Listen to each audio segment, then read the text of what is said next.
Hola chicos, ¿cómo están? En esta clase vamos a continuar con el estudio de la unidad número 6. Y en este caso vamos a continuar con el tema de egresos en base de vengada, que es el punto 4 del programa. ¿Qué son los egresos? Los egresos son las deducciones a los ingresos para poder llegar a la variación del patrimonio neto por medio de los resultados netos. La definición de egreso en base de vengada es la que ustedes tienen en pantalla, que expresa que egreso en base de vengada es todo costo o gasto incurrido en el periodo bajo estudio, independientemente si este está pagado o no. Y otra definición que también tienen de egreso es que es el sacrificio necesario para obtener el ingreso atribuible a un ejercicio económico. ¿Qué es costo o gasto incurrido? Y bueno, es todo lo que disminuye el patrimonio neto para poder obtener y mantener el ingreso realizado. Por ejemplo, para obtener el ingreso por ventas, tengo el costo de la mercadería que vendí, ¿sí? Bueno, ahora tengamos en cuenta que el egreso incluye tanto a los costos como a los gastos, ¿sí? Costo y gasto, les aclaro, no es lo mismo. Costos son los egresos que están directamente relacionados con la satisfacción de las necesidades de nuestros clientes, como por ejemplo, costo de la mercadería vendida, ¿sí? El costo es un sacrificio de recursos, y los gastos son disminuciones del patrimonio neto derivados de otras operaciones en un determinado periodo, como por ejemplo, el gasto de electricidad, el gasto de internet, ¿sí? El gasto de gas, etcétera. Esos son gastos. Con los egresos también tenemos que tener en cuenta lo visto con los ingresos. Tener en cuenta el instante de captación y registración con el instante de devengamiento de los egresos, ¿sí? El instante de captación y registración ya vimos que se da cuando la operación económica financiera puede medirse objetivamente, ¿sí? Cuando los datos de las operaciones se transforman en información contable procesable, al tener todos los datos que necesitamos para registrar. Y el instante de devengamiento de los egresos se da cuando los egresos se consideran perdidos y o incurridos, independientemente de que estén pagados o a pagar. Aquí también con los egresos puede pasar que el instante de captación y registración coincida o no con el instante de devengamiento del egreso. Si coincide, no hay problema, se registra el gasto en ese instante. Por ejemplo, ahí tienen gastos de artículos de limpieza, ¿no? Entonces colocamos la fecha, que esa fecha es el instante de captación y registración y devengamiento de ese egreso. ¿Cuál es el egreso? Los gastos de artículos de limpieza, ¿no? Por 1.500 a caja, 1.500 si los pagamos en efectivo. Ahora, ¿qué pasa si no coinciden estos dos instantes? ¿Mm? Pensemos. Bueno, si no coinciden, lo que tenemos que hacer es proceder a diferir en el tiempo su imputación hasta que ocurra el devengamiento, o sea, hasta el instante en que se considere como perdido. Entonces van a surgir los egresos pagados por adelantado y los egresos diferidos y no pagados, y que ya los vamos a estudiar a continuación. Pero en este caso de estos dos egresos, ¿sí? Se da cuando no coincide el instante de captación y registración con el instante en que se produce el devengamiento de los egresos. Vamos por los egresos pagados por adelantado. Los egresos pagados por adelantado surgen de operaciones que generan egresos donde el instante de tiempo en que es captado y registrado no coincide con el instante de tiempo en que la base devengada determina que debe ser considerado como devengado, esto ya lo hemos dicho, y además han sido pagados. Además han sido pagados. Entonces, Son egresos no devengados, pero que sí están pagados y contablemente son activo. Lo veamos con un ejemplo. El día 30 de agosto, la empresa abona en forma anticipada el alquiler del depósito correspondiente al mes de septiembre en efectivo 3.000 pesos. ¿Sí? Entonces aquí surge un egreso pagado por adelantado. ¿Sí? ¿Por qué? Porque la empresa está abonando en forma anticipada un gasto, ¿sí? Que es el alquiler del depósito de septiembre, cuando lo hace el último día de agosto. Entonces surge un activo. Ese activo está representado en la cuenta alquileres pagados por adelantado. ¿Por qué los egresos pagados por adelantado son activos? Porque representan un anticipo de dinero realizado a un tercero por un bien o un servicio a recibir en el futuro. En este caso se trata de un servicio, ¿sí? Eh, tienen que utilizar ese depósito tienen que utilizar ese depósito, ¿sí? Por eso está pagando el alquiler. Y lo paga en forma anticipada. Entonces, ¿qué tenemos? La documentación respaldatoria será el recibo por 3.000 pesos, que es porque se pagó en efectivo. La variación patrimonial, si se fijan ahí, es una permutativa sectorial del activo. Les marqué con azul el aumento del activo generado por este egreso pagado por adelantado, que es alquileres pagados por adelantado, cuenta patrimonial del activo del rubro. ¿De qué rubro será? A ver, piensen. Del rubro otros créditos, ¿sí? Del rubro otros créditos. Y acreditamos la cuenta caja por 3.000 pesos, ¿sí? Disminuye el activo y está marcado con la flechita blanca. Pasivo y patrimonio netos permanecen constantes. Entonces, este es un ejemplo de un egreso pagado por adelantado. Los egresos diferidos y no pagados son aquellos que surgen de operaciones que generan egresos donde el instante de tiempo en que es registrado no coincide con el instante de tiempo en que la base devengada determina que debe ser considerado como devengado. ¿Sí? Ya también lo dijimos. Pero ¿qué pasa? Y además la organización adeuda la operación, ya sea en cuenta corriente o documentada. Documentada con pagaré, con cheque de pago diferido, etc. Entonces, estos son egresos no devengados y no pagados. ¿Sí? Surge, en este caso, una cuenta regularizadora del pasivo, que irá ajustando o restando el valor a un pasivo. Con el paso del tiempo, la cuenta regularizadora irá disminuyendo al devengarse el egreso diferido, generando en su lugar la cuenta de egresos perdidos. ¿Sí? Tengan en cuenta lo que les acabo de decir y lo vamos a ver en este ejemplo. El 21 de septiembre, un monotributista le compra a un responsable inscripto mercaderías por un total de 10.000 pesos. Abona con un pagaré a 30 días que incluye intereses por la financiación de 500 pesos. Entonces, en este caso tenemos, con respecto a la documentación respaldatoria, una factura B por 10.000 pesos que emite el responsable inscripto al monotributista, una nota de débito B por los intereses, 500 pesos, y el pagaré por 10.500, ¿sí? Que es la suma de 10.000 pesos más 500. La variación patrimonial es una permutativa intersectorial. Como vemos acá, no se genera ningún resultado. ¿Por qué? Se produce un aumento del activo a causa de la compra de las mercaderías, aumenta el activo.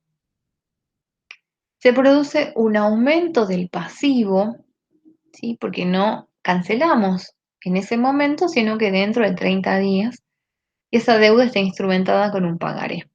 Pagaré por 10.500. ¿Sí? Entonces aumenta el pasivo por obligaciones a pagar, ¿sí? Por 10.500.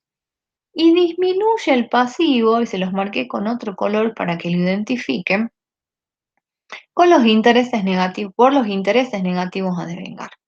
Disminuye el pasivo. ¿Por qué? Porque en este momento surgió una cuenta regularizadora del pasivo. ¿Qué está haciendo la regularizadora? Cuando vimos la clasificación de las cuentas, vimos que las cuentas regularizadoras ajustan, restan, ¿sí? Regularizan el valor de otra cuenta. En este caso, obligaciones a pagar.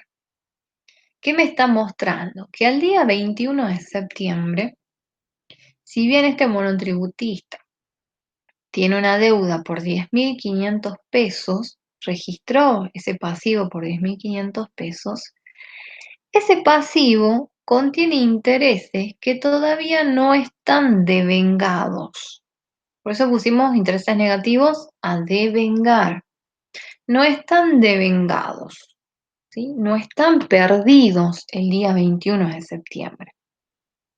Entonces, lo que hace esta cuenta regularizadora es ajustar, ¿sí? Ajustar la cuenta obligaciones a pagar. Por eso es que marcamos una disminución del pasivo, que sería por 500 pesos. El patrimonio neto permanece constante, entonces una permutativa intersectorial. Cuando vamos a registrar, colocamos la fecha, 21 de septiembre, debitamos la cuenta mercaderías por 10.000, la cuenta regularizadora del pasivo por 500. Recuerden que las cuentas regularizadoras tienen un saldo y tienen un movimiento contrario a la cuenta que regularizan, ¿sí? Entonces acá la cuenta de intereses negativos a devengar, ¿qué saldo tiene? Tiene saldo deudor. Para poder regularizar la cuenta, obligaciones a pagar, ¿sí? Cuenta patrimonial del pasivo, que tiene saldo acreedor. Ahora, con el transcurso del tiempo, ¿sí? Y con el transcurso del tiempo vamos a tener que ir devengando estos intereses, es decir, mostrar la situación siguiente, que con el transcurso de los días, esos intereses sí se van convirtiendo en perdidos. ¿Mm? Y tenemos que ir disminuyendo la cuenta regularizadora. Cuando se devengan los intereses, en este caso, a fin de mes, para mostrar el resultado de cada mes, ¿no es cierto? Para imputar los resultados que correspondan a ese mes y al vencimiento. En este caso, vamos a fin de mes. La variación patrimonial que se produce por el devengamiento de intereses negativos es una variación patrimonial modificativa simple negativa. ¿Por qué? Porque el activo permanece constante, aumenta el pasivo y el patrimonio neto disminuye. Aumenta el pasivo, ¿sí? Porque disminuye la cuenta regularizadora. Si ustedes se fijan, estaba regularizando obligaciones a pagar, ¿sí? El 21 de septiembre la información contable nos mostraba obligaciones a pagar 10.500 menos la regularizadora, intereses negativos a devengar 500, ¿sí?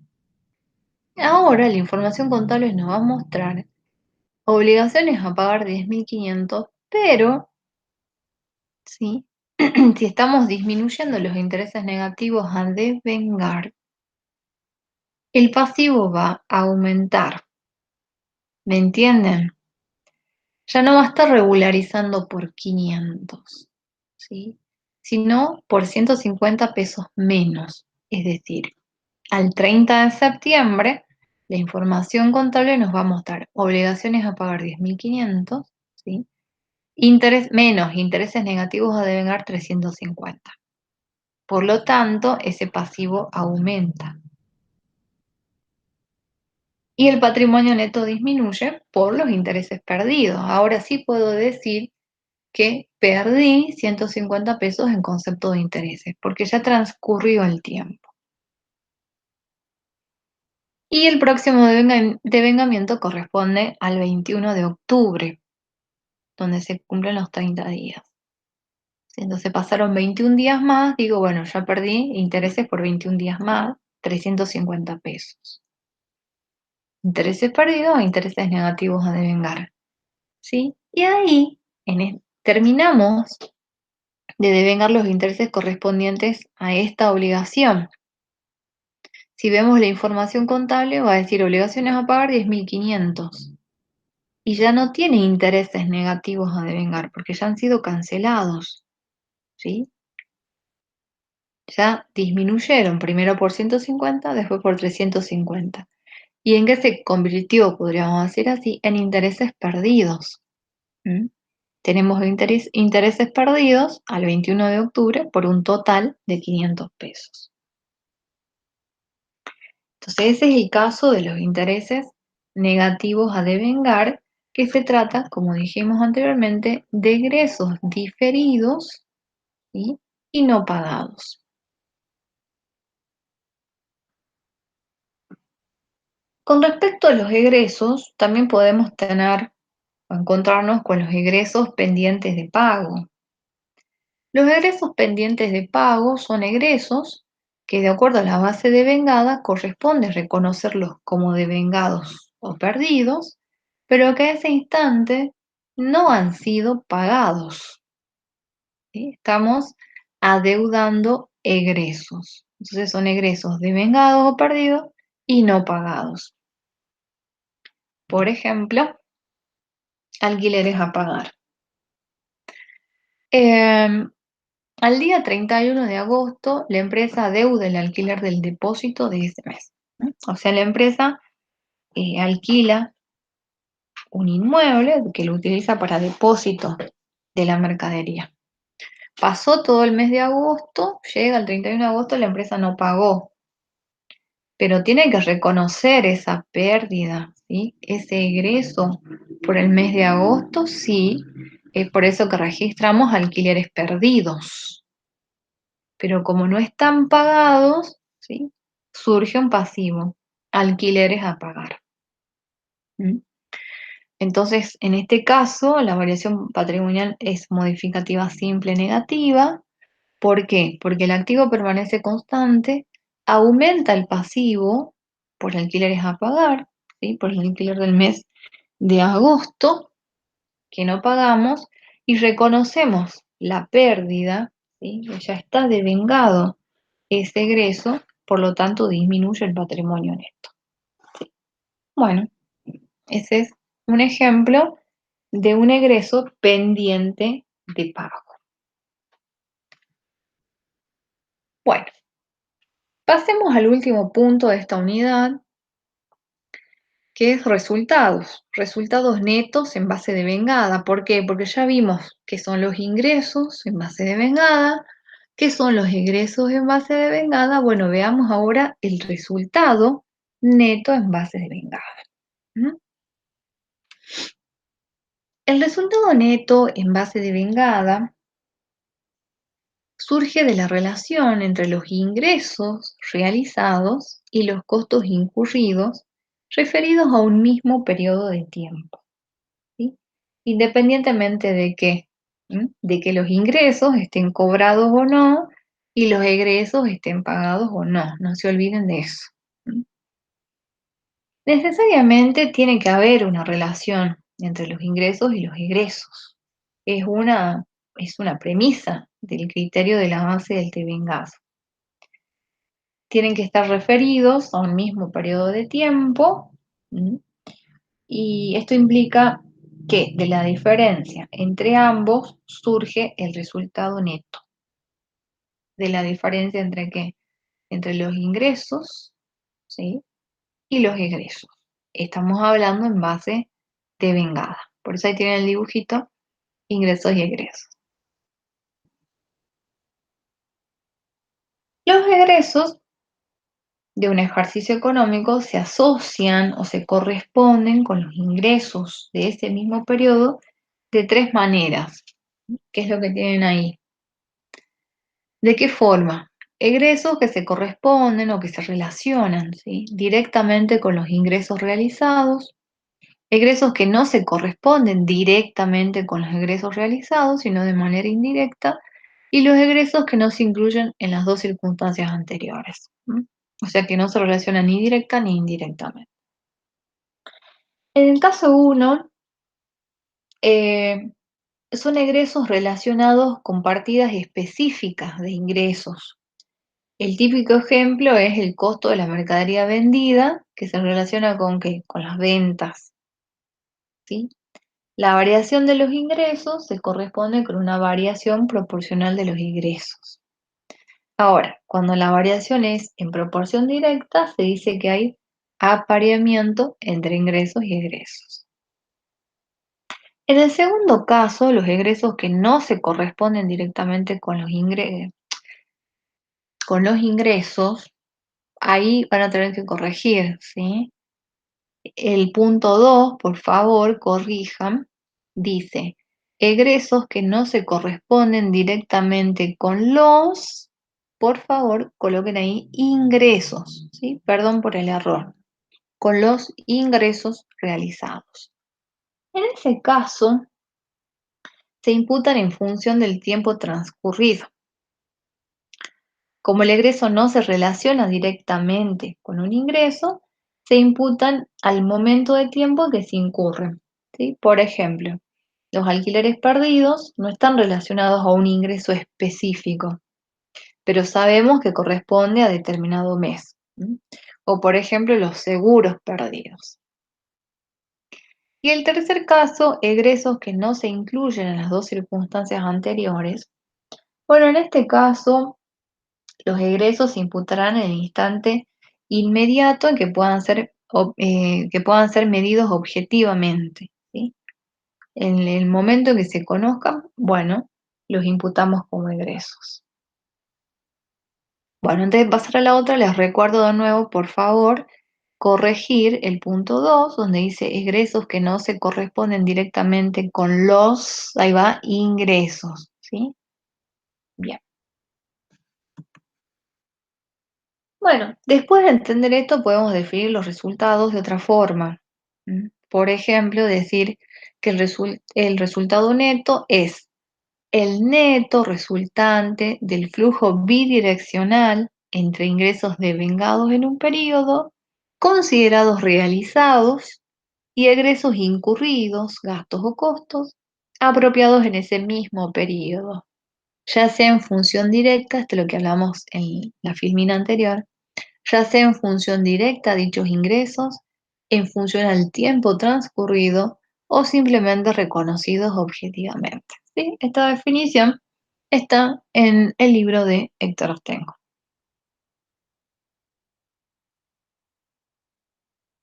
Y un último punto que vamos a ver es el nuevo concepto amplio en la medición de los resultados.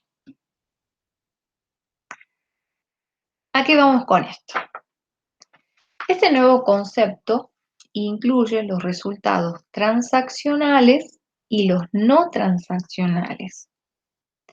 Se reconocen no solamente las ganancias y las pérdidas como consecuencia de las ventas y sus costos y gastos, sino también ganancias y pérdidas por otros hechos internos y externos a la organización. Por eso acá les dice, este nuevo concepto de resultados contempla, además de los transaccionales, los resultados provenientes de acontecimientos internos o externos a la organización, producto de sus características especiales o de una determinada actividad específica. Y dos, circunstancias que surgen de medir la relación de la organización con el contexto, con un contexto específico o mercado específico y con un contexto general o mercado general. Con respecto al punto 2, ¿sí? Circunstancias que surgen de medir la relación de la organización con el contexto. Si hablamos de un contexto específico o un mercado específico, van a surgir acrecentamientos, revalorizaciones, desvalorizaciones, como consecuencia de aplicar diferentes criterios de medición a sus activos y sus pasivos. Si hablamos de un contexto general o mercado general, van a surgir partidas representativas, ¿sí?, de la pérdida del poder adquisitivo de la moneda. Esto tiene que ver, por ejemplo, con el tema de los ajustes por inflación, ¿sí?, que seguramente ustedes escucharon hablar, constantemente estamos con el tema de la inflación. Bueno, eso es el contexto general o mercado general y provoca resultados que no provienen de las transacciones con terceros, sino que provienen del contexto. ¿Mm? Entonces, reconocer tanto los resultados transaccionales como los no transaccionales, estos nuevos que nombré ahora, permite a la contabilidad una mayor aproximación a la realidad, ¿sí?, lo que permite tomar mejores decisiones y que haya un mejor control de la gestión del ente. ¿Mm? La contabilidad en todo momento, y esto siempre tienen que tener presente al momento de registrar, por ejemplo, ¿sí?, de que la contabilidad busca reflejar lo más fielmente o lo más aproximada a la realidad los hechos, ¿sí? Bueno, es por eso que si la contabilidad busca aproximarse lo más posible en la realidad, es que tienen que tener en cuenta no solamente los resultados transaccionales, sino también los no transaccionales. Bien, hasta aquí desarrollamos toda la unidad 6. Como siempre, espero que lean la bibliografía que les recomendamos, que está en el programa, ¿sí? En la parte final del programa, tienen la bibliografía general y por unidad. Y bueno, cualquier duda que tengan, las hacen por el foro que está habilitado. Y bueno, a seguir estudiando, no se desanimen, y hasta la próxima clase.